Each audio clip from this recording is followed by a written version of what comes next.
Indiana in the Morning, presented by First Commonwealth Bank on the Voice of Indiana County, WCCS 101.1 FM and AM 1160. And it's time now for another interview segment presented by the law offices of Marcus & Mack, a law firm representing injured people. Now, when people at this time of year think of football, they're thinking Steelers training camp, at least around here. But a lot of others are thinking about flag football. In fact, the Indiana Women's Flag Football League is, I'm assuming, getting close. Or to either, is it starting the season, Kaycee Newell, or are you getting close to the playoffs? We are. This is the final week, so our playoffs are on Saturday. Wow, so that's going to be big. It's the end. I should mention that we are joined in studio today by Kaycee Newell and Jen Quilliam of the Indiana Women's Flag Football League. Ladies, thank you very much for coming in today. Thanks for having us. Thank you. So how did this start? I mean, I've seen this kind of grow year over year, but how did it all start, Kaycee? I started in 2015. My friend Julie Sadler and I started the league just as a way to get to know other women in the community. There wasn't a lot that was just for women. And so we started to play some flag football with about 30 of us. And now we're 140 and 12 teams, 2 divisions. And we're going to be playing a lot of football on Saturday. Yes. So, Jen, talk to us about how this is set up. Is this kind of every weekend you got the teams play? Through the summer, we start in May, and we play on Thursday nights at 7 o'clock at Mack Park, every Thursday through the summer, until we get to Championship Day, which is this Saturday. So this Saturday is going to be the Super Bowl for the Women's Flag Football League. And are you a player yourself, Jen? I am. What team do you play for? The Verde Vixens. Okay. Green. Yeah. All right, so the green team. And Kaycee, your team? Cherry Bombs. The Cherry Bombs. So that's why you've got that red handkerchief on your head? I wear this a lot, yeah. Okay, no, but I'm being serious, though, here. Football, as we know, is a rough sport, even the flag football version. So I guess it's a certain kind of woman to be able to play flag football, but you're opening to everybody. Oh, absolutely. We have women from 21 up to into their 50s playing. Wow. Yeah. That's amazing. So working towards this particular weekend, working towards the playoffs, how's that going to work? You said it's going to be a lot of football on the field, and it's going to be at Mack Park, right? Yes, we start at 2 o'clock in the afternoon. We have 4 games back to back to back to back. Mm-hmm. And we have 2 silver cups. We have 1 for each division. And then we go into the final championship at 5 o'clock and 6:30. Okay. So 5 o'clock is kind of like the runner-up game?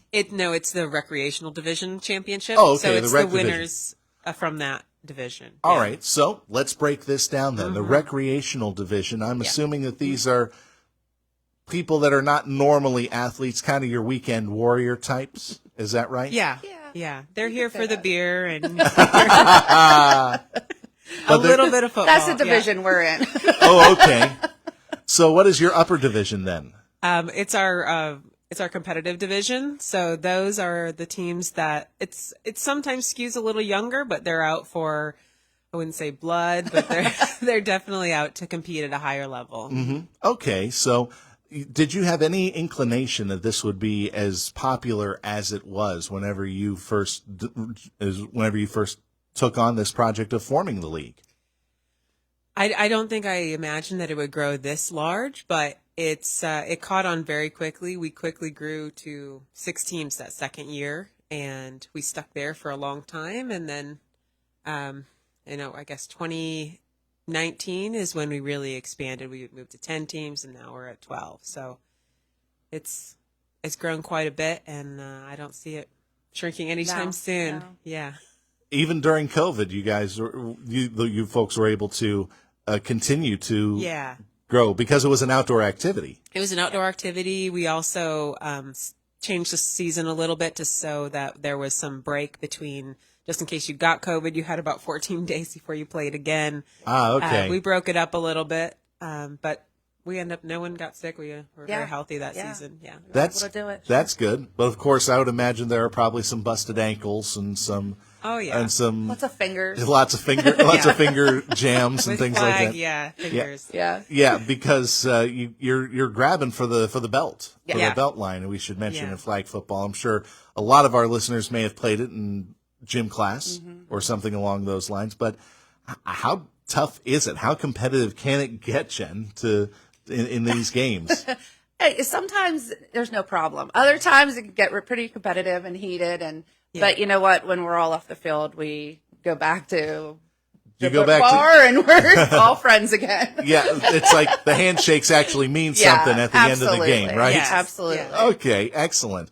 So how can people get involved with this? First off, spectators. Obviously they're allowed, but is there going to be an admission price or no anything admission? Like that? Yeah, we keep it free for everybody. On Saturday, if you want to come and even set up a shade tent for yourself and bring your chairs, we've got plenty of room for people to come and watch.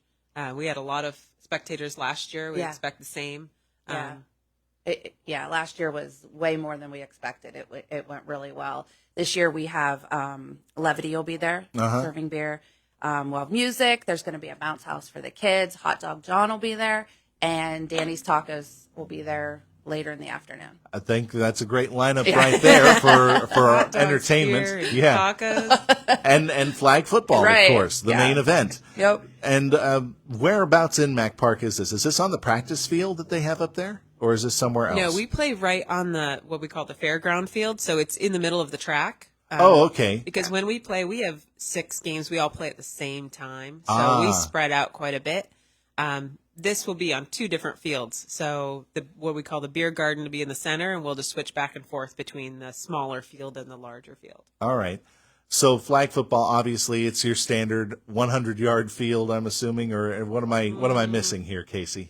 Our recreational division is broken into 2, like about 25-yard segments, and it's 4 downs to get to the center, 4 downs to get to the end. Makes sense. Yeah, and then on our competitive division field, it's a little bit longer. We give them 1 more down, and they're punting, but pretty much everything else is the same. 4 to get to every line. 4 to get to every. Wow, so tough. But I can tell you right now that, like I said, it takes a special kind of person to play flag football. So, what time is everything going to get underway on Saturday? 2 o'clock. 2 o'clock, Yep. and that's like everybody's coming in. That's when the bounce houses and everything will be set up, and that's game 1. Yeah, that's game 1. I'll be playing on that one. Yeah. All right. So, tell me about the teams that are going to be playing in these championship rounds. Well, so, whom do we have? The first game up is against Black Widows and the Cherry Bombs. We'll be playing for the recreational division Silver Cup. Mm-hmm. And then at 3:30, we have the Gold Rushers and the Cream Puffs, and they'll be playing for the competitive division Silver Cup. Any chance of maybe like a friendly game between the winners of competitive and the winners of the rec division? I've been saying that for years. I want to do that. It's an idea. It definitely is. Yeah, we could do it as a fundraiser. Yeah. All right. And then we go into the championship games. The rec division, it's the Verde Vixens and the Silver Sirens will be competing, and the hardcore championship or the competitive division, the competitive cup. At 6:30. That is going to be the Blue Ballers and the Fightin' Gingers. Wow. So it's definitely sounds like it's a lot of fun, a great way to stay active, and as you mentioned, a great way to build camaraderie and meet new people that you might not normally meet if you're out in the business world or just walking over to or going over to a friend's house or doing anything else. I mean, people do game nights. You guys play flag football. Yeah. and it's a wonderful thing. We're talking with Kaycee Newell and Jen Quilliam of the Indiana Women's Flag Football League this morning on Indiana in the Morning, presented by First Commonwealth Bank. Championship weekend is upon us, and there will be a slew of games at Mac Park on the infield of the track, and everything gets underway around 2 o'clock. Of course, there will be concessions and some activities for the kids as well, but the main events are going to be the championship games for all the divisions. Kaycee, what was the inspiration for flag football? Have you seen this done in any other communities? There are in Pennsylvania and around the United States, there's a lot of flag football. Mostly it's co-ed. There are some women's leagues. The one thing about us is that we're not all competitive and we don't all travel. Most of these programs are travel teams. Oh, okay. So this is pretty unique that it's just a recreational league. So just Indiana County, and it stays in Indiana County in this case. Yeah, we have Or traveled Indiana in the Borough. past. but it's been difficult because we try to get 21 and up, though this next year we'll be moving to 18 and up. Okay. So we're competing against people and mostly like college athletes. So Yikes. it's a fun trip. It's a fun trip. We don't win, but it's fun. Yeah. Okay. So again, let's go over those particulars once more since we're just about out of time. Championship Saturday. It's at Mack Park at the infield on the track. Everything gets underway at 2:00. And if anybody wants to get involved in the league, maybe they want to become a player next season, or maybe do you volunteer? Is there opportunities for people to volunteer? We will always take referees. We'll take sponsors. We also run a youth league, which registration's open right now. Oh, cool. Yeah, that's ages 4 to 14. Nice. You can register on Championship Saturday. We'll have people there to answer questions, and if you have anything like that you want to know. And where can people learn more about the Indiana Women's Flag Football League? You can go to our website. It's indianawomensflagfootball.com. We're also on Facebook, Instagram, and Twitter. Jen, you want to add anything before we say goodbye today? No, we'll see you Saturday. See you Saturday. Kaycee, I think that's it. That's it. Hey, excellent. But you know what? It sounds very interesting. Sounds like it's a lot of fun. Thank you both for joining us here on Indiana in the Morning.